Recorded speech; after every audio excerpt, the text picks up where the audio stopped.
There is a common misconception when it comes to leadership that either you are born a good leader or you just won't be a good leader, that it's something that's either innate inside of you or it's not.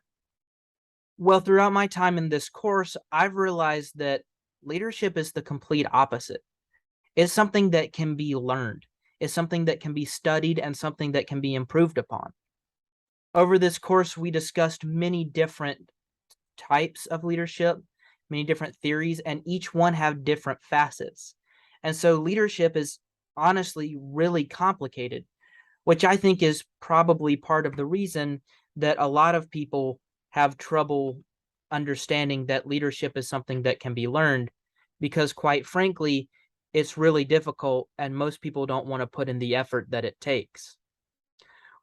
Well, for me, I do want to put in the effort that it takes. And so I was really grateful to have the opportunity to do this project, because over the period of research and studying for this project, I was able to interview 5 different individuals who all filled out some questionnaires for me that gave me quantitative data in which I was able to turn into qualitative data so that I could understand who I am as a leader, what I'm good at, and more importantly, how I can improve. So throughout this presentation, I plan to take that qualitative data, present it, and then interpret it and say, these are the things that I'm good at. These are the things that my followers were pleased with when it came to my leadership abilities. And on the flip side, these are the things that I was pretty bad at. These are the things that my followers were displeased with, and these are the things that I need to work on if I want to be a stronger and more well-rounded leader. And after that, I plan to explore the things that I wasn't great at and learn, how can I be better at those? And then on the flip side, the things that are good at, how can I incorporate those more into my leadership style? How can I use those to build on the things that I was bad at? So each individual was asked to look at 2 different and unique questionnaires and rate me based off of criteria that each one found pertinent. The first one that I looked at was the leadership theory questionnaire. This survey gave each individual 15 different traits of me to rate on a scale of 1 to 5. So you'll notice in the bar chart, there are there is a section for each different characteristic. There is a spot for each rater, so you can actually see how each person rated me during this questionnaire. And then this purple bar at the top is my rolling average. It shows you what the average for each one was. And you'll notice that I did a data call out for the 4th characteristic there, self-assuredness. I wanted to point this out because, first of all, it was definitely the lowest. But if you take a look at the chart as a whole, you'll notice that most things are up here. And then if the lower ones are down here, except for this one point, self-assuredness is all the way down here. So it definitely throws off the data a little bit. So that's probably one that I really need to focus on based off of the information that I was given. So I wanted to call that to your attention. During the work up to this project, one thing that I was asked to do was write a paper and lay that as a foundation for the project. During the paper, I was asked to discuss the things that I would be good at, predict what I would find as my highs, and predict what I would find as my lows. I did these based off previous work experience where I was managing a Chick-fil-A, and I was also an assistant manager for an internship that I did over the summer. And so when I did the foundation for this project, I based everything off of those 2 experiences. Well, the people that I interviewed are actually followers that are residents on my hall. I'm a resident assistant, and so I chose to interview people that I was currently leading. The difference between the data that I would find from them and the data that I might find from somebody else, maybe somebody that I managed in previous positions, is that these these individuals see me all the time. They see me at my highs and they see me at my lows, and they can tell me what am I like as a person instead of just a leader. So you'll see some discrepancies here, and that's what I accredit that to. So when you look at the expected highs, I pointed out 5 that I thought I would be good at. Only 2 of those were actually highs. My ability to be dependable and my ability to be friendly were both among my highs.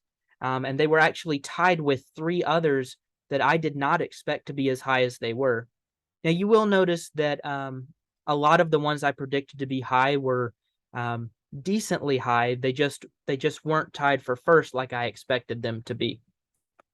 On the flip side of that, looking at the lows, I expected only 2 to be considered relatively low. And I felt like they kind of went hand in hand together. One was self-assuredness and the other was self-confidence. Self-confidence was low, 4.2, about average for the lows. And then self-assuredness was actually much lower than everything else. It was by far the lowest score. Both were below average, but self-assuredness was far below the average and lower than the average low score. So that's definitely something that I need to work on as a leader because my followers don't consider me to be a self-assured leader. Taking a look at the actual lows, you'll notice self-assured and self-confidence are the 2 lowest. So I was correct in both of those. But if you see the third and the last points there, sensitivity and articulation were actually 2 that I predicted to be within my highs, and they were actually tied for second and third worst. So I was a little overconfident in both of those areas. So that's something that I need to keep in mind as a leader, kind of have a better self-awareness. The other thing that they were asked to fill out was a servant leadership questionnaire. According to Nordhaus, a servant leader is one that is able to place the needs of their followers above their own needs. I expected this to be relatively promising, relatively good information. I didn't expect to see a lot of lows, and you'll notice that unlike the LTQ survey, there is no major dip. The lows are low, and so I pointed out 3 that are close, if not tied for last. And then behaving ethically is actually much higher than everything else. The next highest to that was 2 points lower at 25, which is emotional healing. So looking at what I expected versus what I actually got on the servant leadership questionnaire, I expected to find that putting followers first was a high for me, which you can see 24.6 is relatively average. It wasn't great. And behaving ethically, which I was absolutely correct on, that was by far my highest score. So that was at least promising to see that I was able to predict that one right. And putting followers first was in the mix, so I got that one correct.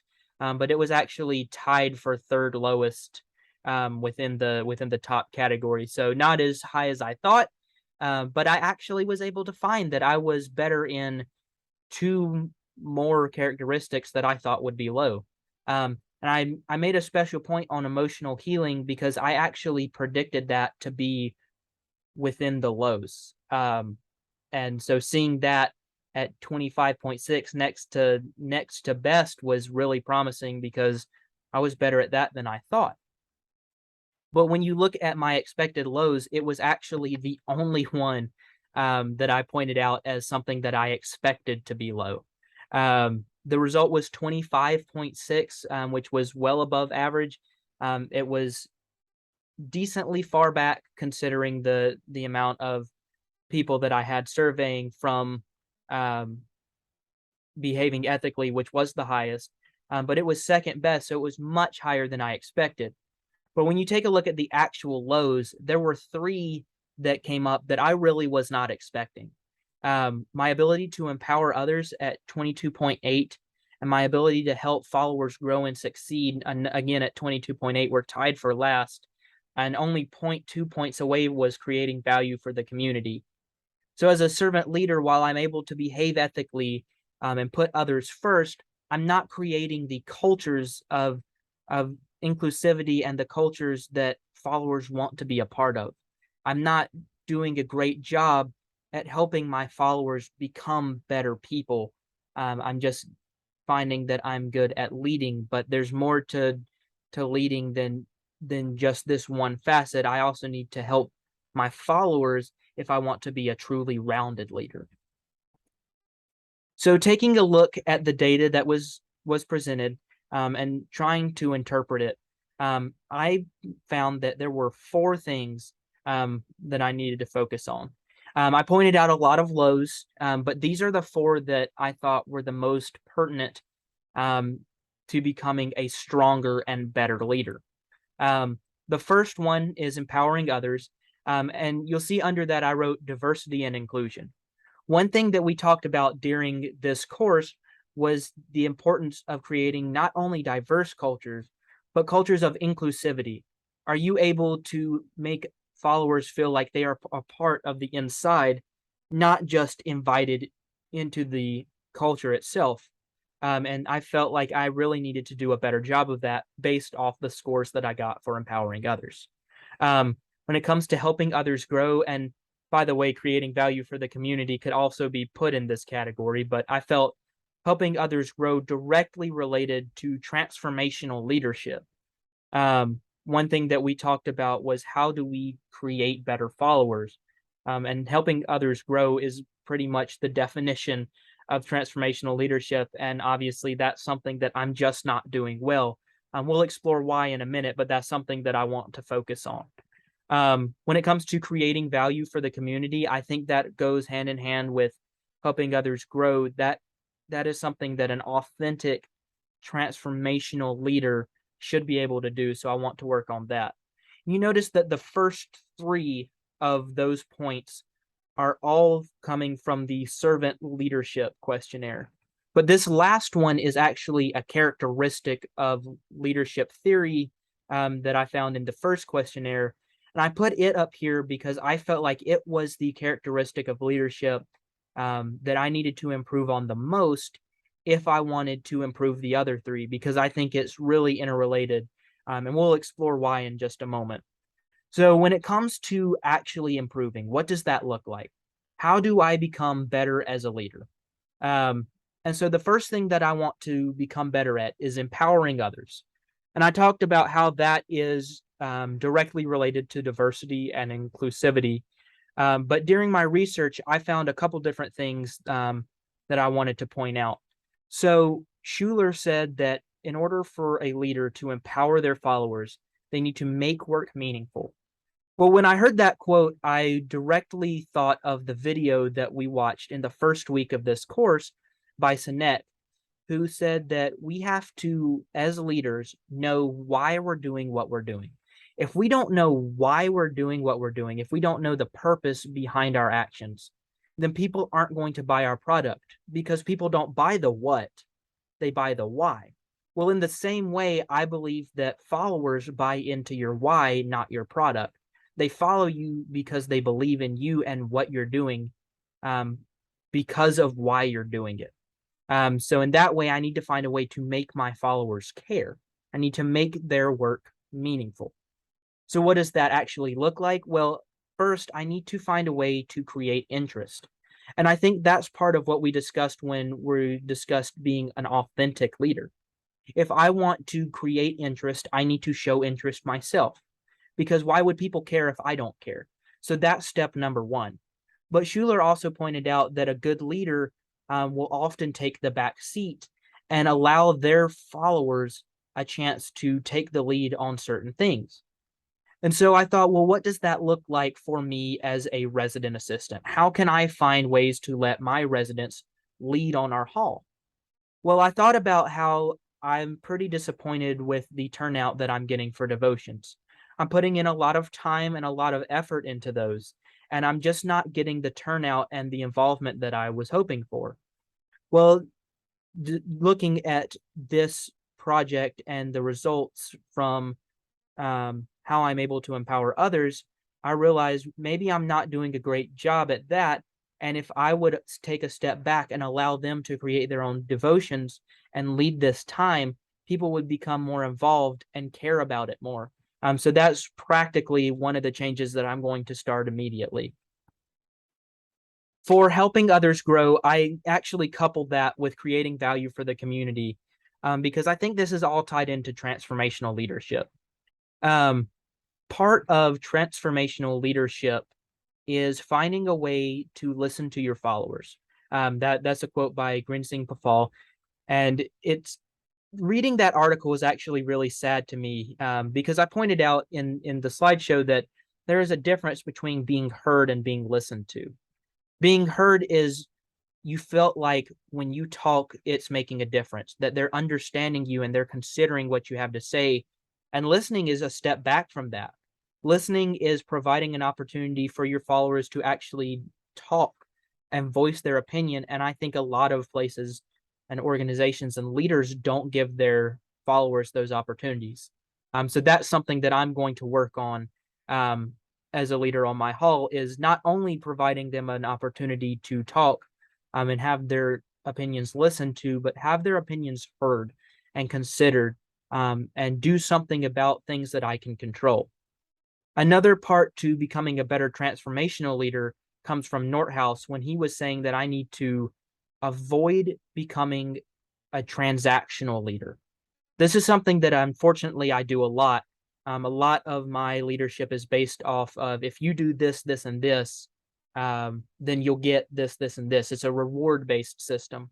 When I need to be focused on creating better employees and better followers who want to do this, this, and this, instead of doing it because they get these rewards. And he pointed out that part of doing that is leading from self-confidence, because if you believe that you can create these changes in your followers, then they'll believe that you can too. But if you don't, then they won't. And so I have to learn to become more self-confident, even though that was one of my weaknesses. If I can shore that up, it will help shore up this weakness. They kind of go hand in hand. But on the flip side, another part of becoming a better transformational leader, according to Nordhaus, was finding a way to become a stronger moral leader. If you lead from a strong set of morals and from examples, your followers will want to follow you because you're setting that example, which is something I was really good at. So that was encouraging. When it comes to self-assured leadership, I think this is the one that kind of ties everything together. I have to find a way to utilize my strengths. That's a quote from Smith. And I think that finding the things that I'm good at, finding what my followers in these questionnaires said that I was good at, and using those, like we discussed in the previous slide, to improve on other weaknesses will help me become a better overall leader. Maki pointed out that as I do that, there is potential to become arrogant, because as you become a stronger leader, you become more confident in your abilities. But if you're given to this type of arrogance, then you won't realize your shortcomings and you won't be able to shore those up. So I think that's something that I need to keep in mind as I become a stronger leader. But as far as recognizing my own strengths and abilities, this survey is a great place to start. So I'm going to utilize these results and hopefully have opportunities to look at similar surveys in the future. So looking at what I was good at, as opposed to what I was bad at, I was really good at behaving ethically. I got good scores in diligence, determination, and friendliness. And probably one of the most encouraging ones to see besides behaving ethically was my dependability. If my followers are depending on me, then that's something that is really encouraging to me, because as I pointed out, servant and Christian leadership are based on these principles. So it was encouraging to see that I was good at those. Moving forward, I'm going to learn from these results. I'm going to take what I found I'm good at, improve on them, and what I was not great at, I'm not going to let those drag me down and be like really upset and sad that I wasn't good. Instead, I'm going to be focused and determined on making those better. I really appreciated the opportunity to take a look at myself as a leader, and hope to be able to do similar things in the future as I grow as a leader. Thank you very much.